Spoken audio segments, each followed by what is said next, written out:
الحمد لله نحمده ونستعينه ونستغفره ونؤمن به ونتوكل عليه ونعوذ بالله من شرور أنفسنا ومن سيئات أعمالنا من يهده الله فلا مضل له ومن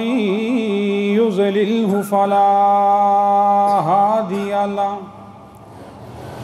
ونشهد أن لا إله إلا الله وحده لا شريك له ونشهد أن سيدنا ومولانا محمدا عبده ورسوله أما بعد فأعوذ بالله من الشيطان الرجيم بسم الله الرحمن الرحيم إنا نحن نزلنا الذكر وإنا له لحافظون وقال النبي صلى الله عليه وسلم خيركم من تعلم القرآن وعلمه وقال النبي صلى الله عليه وسلم كن عالما أو متعلما أو مستمعا أو محبا ولا تكن حامسا أو كما قال عليه الصلاة والسلام وقال تعالى في شان حبيبه صلى الله عليه وسلم إن الله وملائكته يصلون على النبي يا أيها الذين آمنوا صلوا عليه وسلموا تسليما اللهم صل على محمد وعلى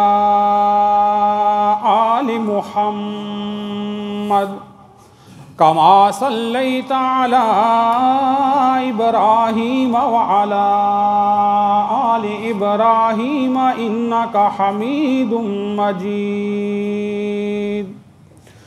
اللهم بارك على محمد وعلى آل محمد كما باركت على إبراهيم وعلى آل إبراهيم إنك حميد مجيد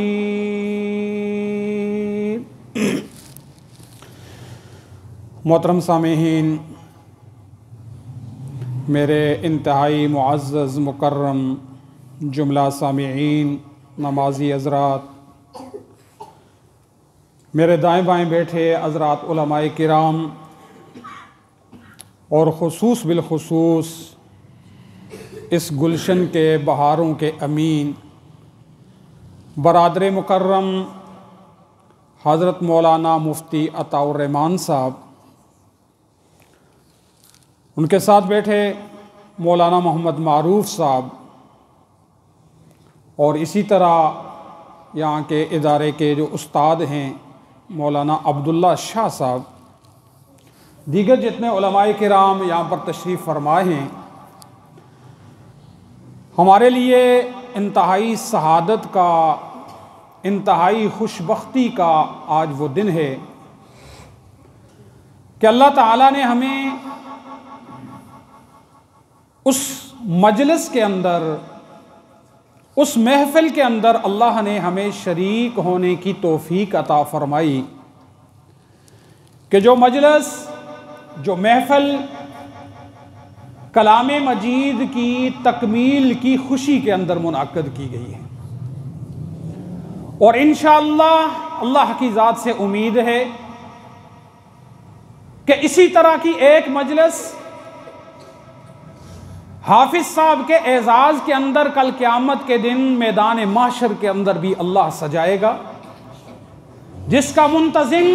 خود اللہ تعالیٰ کی ذاتی گرامی ہوگی۔ اور جس طرح آج یہ بچہ جس نے اللہ کا کلام مجید اپنے سینے کے اندر محفوظ کیا، آج ہر ایک کے دل کے اندر ایک خوشی کے جذبات ہیں، ہر ایک کا دل مسرور ہے، اور کل قیامت کے دن جناب رسول اللہ صلی اللہ علیہ وسلم نے ارشاد فرمایا، اس بچے نے تو حفظ کیا ہے نا اللہ کے پاک کلام، پورے 30 پارے اللہ کا کلام مجید اپنے سینے کے اندر محفوظ کیا ہے۔ اللہ کے رسول صلی اللہ علیہ وسلم نے ارشاد فرمایا کہ اگر کوئی بچہ صرف ناظرہ قرآن پڑھنا، جب ناظرہ قرآن پڑھتا ہے، ناظرہ قرآن مکمل کرتا ہے، اللہ اس کے والدین کو کل قیامت کے دن ایسا تاج پہنائیں گے کہ جس تاج کی روشنی کے سامنے سورج کی روشنی کی بھی کوئی حیثیت نہیں ہو۔ اور یہ صرف کس پر ہے؟ ناظرہ قرآن پر ہے۔ اور جس بچے نے پورا اللہ کا کلام الحمد سے لے کر والناس تک اپنے سینے کے اندر محفوظ کیا، اللہ اس کو، اس کے والدین کو، اس کے خاندان کو کیا کچھ عطا فرمائے گا۔ کاش اللہ تعالی ہمیں اس کی قدردانی نصیب فرما دے۔ اللہ رسول اللہ صلی اللہ علیہ وسلم نے جو حفظ کے فضائل اور مناقب بیان فرمائے ہیں، اللہ تعالی ہمیں ان پر یقین نصیب فرما دے، اور اس کے مطابق ہمیں پھر اپنی اولادوں کو اللہ تعالی ڈھالنے کی توفیق نصیب فرما دے۔ میں اس موقع پر بچہ خود جو ہے اس کو مبارکباد پیش کرتا ہوں۔ ان کے والد کرامی بھائی عابد صاحب یہاں پر موجود ہیں، ان کے استاد محترم مولانا عبداللہ شاہ صاحب، جتنے بھی یہاں پر معاونین موجود ہیں، ہر ایک کا کسی نہ کسی درجے کے اندر میرے دوستو اس کے حفظ کے اندر حصہ ہے۔ اللہ کا کلام وہ کلام مجید ہے جس کا پڑھنے والا، سننے والا، دیکھنے والا اور کچھ نہیں ہے۔ آپ جب یہاں مسجد میں آتے ہیں، بچے اللہ کا کلام پڑھ رہے ہوتے ہیں، اللہ کی قسم جو بچوں، ان بچوں کو دیکھ کر خوش ہوتا ہے کہ دیکھو اللہ کا کلام پڑھیں، اللہ اس کو بھی معروم نہیں فرماتے۔ آپ بھی جو ہے اس کے اندر برابر کے جو وہ استحقاق رکھتے ہیں۔ جتنے بھی معاونین ہیں، جن حضرات نے جس صورتوں کے اندر ان کے ساتھ تعاون کیا، مسجد کے اندر، مدرسے کے اندر، آج سب مبارکباد کے مستحق ہیں۔ اللہ سے دعا ہے کہ اللہ تعالیٰ اس کو ہم سب کے لیے ذخیرہ آخرت فرما دے۔ اور میرے دوستو، میں نے آپ حضرات کے سامنے 2 احادیث مبارکہ پڑھی ہیں۔ جناب رسول اللہ صلی اللہ علیہ وسلم نے ارشاد فرمایا کہ خیرکم من تعلم القرآن وعلمہ۔ مشہور حدیث ہے، بچہ جب چھوٹا سا سکول میں بھی جاتا ہے نا تو اسلامیات کی کتاب کے اندر اس حدیث کو یاد کروایا جاتا ہے۔ پتہ ہے اس کا مطلب کیا ہے؟ دیکھیں، ہمارے ہاں اگر کوئی وڈیرا، کوئی چودھری، کوئی کونسلر، کوئی جو ہے وہ کیا ہو، ایم پی اے، کوئی ایم این اے، کوئی وزیر اعظم، کوئی صدر اگر کسی کی تعریف کر دے نا کہ بھائی تم سب سے بہتر ہو، تو وہ کیا ہوتا ہے؟ پھولا نہیں سماتا، اور پتہ نہیں اس کو کہاں کہاں کیش کرتا ہے، لوگوں کے سامنے وہ اس کو جو ہے وہ کیا کہتا ہے، ڈنڈورا پیٹتا ہے، جی صدر صاحب نے، وزیر اعظم صاحب نے، میری جو ہے وہ مطلب ہے کہ جماعت کے لیڈر نے مجھے کہا ہے کہ تم سب سے اچھا کام کرتے ہو، تم سب سے بہتر ہو۔ آپ بتاؤ اس شخص کی شرافت کا، اس کی عزت کا، اس کی عظمت کا، جس کے متعلق اللہ کے رسول صلی اللہ علیہ وسلم فرما رہے ہیں کہ تم سب سے بہترین ہو، اور وہ کون ہے؟ فرمایا جو اللہ کے قرآن کو سیکھتا یا کیا کرتا ہے؟ سکھاتا ہے۔ سکھانے والا استاد سب سے بہتر، سیکھنے والا طالب علم سب سے بہتر، سکھانے والا معلم، اس کو اللہ کے رسول فرما رہے ہیں کہ تم میں سے سب سے بہترین شخص وہ ہے کہ جو اللہ کے قرآن سیکھے اور دوسروں کو کیا کرے؟ سکھائے۔ تو اب بتائیں اس کی عظمت کا، اس کی عزت کا، اس کی رفعت کا، اس کی بلندیوں کا کوئی اندازہ کر سکتا ہے جس کو اللہ کے رسول صلی اللہ علیہ وسلم فرما دیں کہ تم سب سے کیا ہو؟ بہترین ہو۔ اللہ ہمیں بھی اس جو ہے وہ خیر کے کام میں بہترین بننے کی توفیق نصیب فرمائے۔ دوسری حدیث مبارکہ میں نے آپ حضرات کے سامنے تلاوت کی، اللہ کے رسول صلی اللہ علیہ وسلم نے